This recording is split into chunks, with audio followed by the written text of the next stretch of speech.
Yes, my name's Justyn. I also go by the name as Brave Scar. So Brave Scar started from when I had an accident when I was a child. I was 1 year old. I had an accident at home, domestic accident. I poured hot water on myself, and yeah, I was left with third-degree burns. And just growing up, I've had scars on my body, and I had to kind of understand what that was all about and really kind of learn what my body is, and especially growing up in society where there's a lot of pressures with just like being, really, and especially with the introduction of social media and Instagram, you see a lot more different people, but I've never really saw a lot of people with my skin like mine. So it's been like a lot of first-hand learning of who I am. But I'm at a place now where, I said again, I go by the name Brave Scar, where I talk about my story. I'm really open about sharing, and I'm like an advocate for mental health and encouraging other people to be who they are and yeah, find their own strength. I would say the process that led me up to today and my own journey of self-acceptance, it has been challenging. It's been, and it's up and down, and I'm aware of that now. So I'm aware of that it's not going to be consistent. So it's like a roller coaster journey. So some days I feel really great, some weeks I feel really great, some days I feel really bad. But the journey for me, I think, was that moment where I decided to tell my story and share and be more open and show the scars and get people's raw reactions. And really funny though, because I wasn't really like bullied growing up, mostly because the scars are hidden in my body. However, I always had counteracted it with like having a big character and just find opportunities and like trying to be myself. So I was lucky enough in that respect that I had something to counteract it. And so going forward, I've always let people know that you can be who you want to be. Just that journey of self-acceptance looked like, I think, finding purpose in my scars. I know that sounds really kind of cliche, but finding purpose in what's tried to break me, or what's set to break me in this world. So yeah, that's what I think the journey's been for me so far. My advice would be just to find out who you really are, and I know that's really kind of hard to say, and that's such a big thing to do. But ask questions about what you've been told, like who you are, what you actually like. I think it starts with, it always goes back to self, like who you are deep down inside, but it filters out to who's around you, like who your family are, like your environment. All of these things, when you start to question that, you start to understand that that's been conditioning you in a certain extent to who you actually are. So yeah, my biggest thing would be just find what you truly enjoy and makes you happy and you like doing, and use that as the like place or to unlearn a lot of the things that you've been kind of told or been heaped on you in society.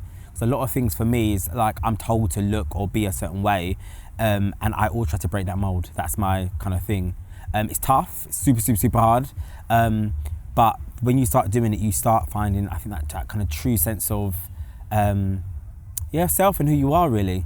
So yeah, so that's my biggest take, I would say.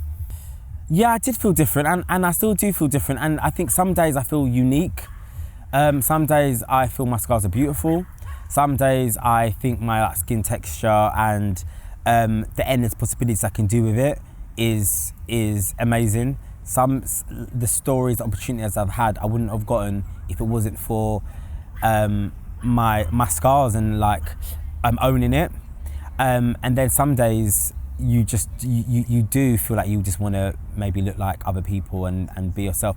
But that's when I think you need to turn off that outside influence of what's making you maybe feel like that, and when you look at other people, why you want to be someone else. Because there's so much kind of love and power in who you are and yourself. It's just discovering and finding it again, in my opinion. So what have I done? What I've done for myself is that finding the right people to talk to, finding the right ways to as an outlet, realizing that nothing's ever final, and there are many solutions to kind of any problems that you have. for me also is, for myself, I like to be an example to other men around me, to be an open person to talk to. But in order to be an open person to talk to, I've got to be open to them as well. So I've got to take that kind of vulnerable step to be open and say that I feel crap that day in order for them to be open back to me. So what I would encourage to a lot of people, whether you're going through a hard time now, whether you come out of it, whether whoever is watching this or gets to watch this, be that vulnerable person to somebody else, because that's going to kind of help them and save them. And that's it again, what I've done is gone through a process of unlearning, because the only person I'm making unhappy is myself by not talking and sharing what's going on. And if you want to be, no one wants to be unhappy. Like I've spoke to so many people who've gone through depression, and I've suffered it myself. You don't want to be there. Like, no one wants to be there, and the only way to get out of that is slowly by reassuring yourself that you was happy once. And just through sharing that, I think just even sharing that one experience is going to make someone else feel open enough to share that back. And strangely enough, like, if you do feel like no one's ever listening around you, if you find a place to share that, you'll be so surprised. For example, good and bad, so for example, social media, you don't think anyone's probably watching and listening sometimes, but people are, and you'll be surprised the amount of, I think, love that's truly out there. So that's what I would say. Yeah, that's what I would say. I think it's so strong to be vulnerable. I think it's so strong to cry, to show yourself crying. Like on my Instagram, I've got a picture of me crying as one of my latest posts. I needed it. Like, no one's gonna tell me. No one's gonna tell me that it's wrong. Yeah, like, you're the only one who's gonna be upsetting yourself by not opening up and sharing. And once again, like, the amount of times showing my scars, showing like crying, like, showing the books I'm reading, how it's helping other guys, like the guys in my DMs, like, and like, honestly, like, I've seen like the most intimidating guys say they go to gym because like it's a form of self-harm to themselves, or like they're doing it to counter self-harm. Like, you can never look at someone on face value, and I think that's what we do a lot of the time in society. We look at someone at face value and then we think we know everything about them. We think their life's amazing. And just remembering that's what they choose to show. Do you know what I'm trying to say? Like, that's what they choose to show. So I can guarantee, like, everyone's had a shit day, or like a going through a bad day. It might look different to mine, but you've been through it, and I can empathise with that.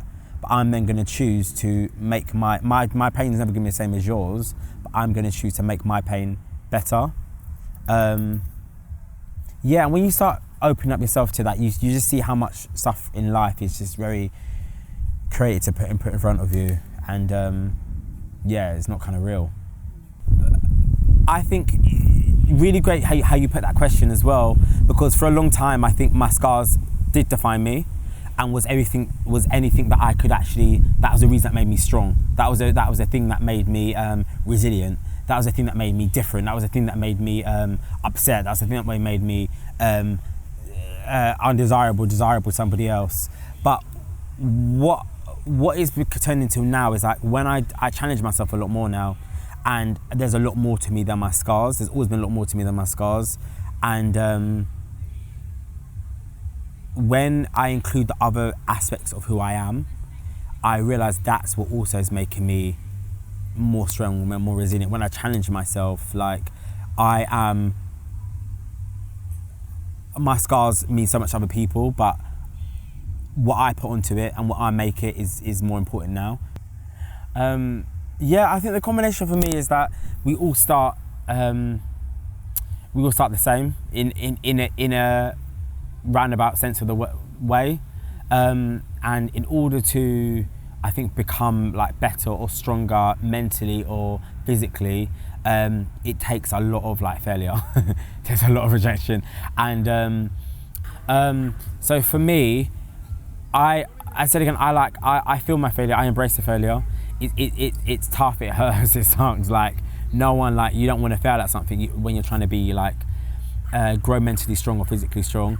But weirdly enough, through those failures is where the physical and mental strength comes from.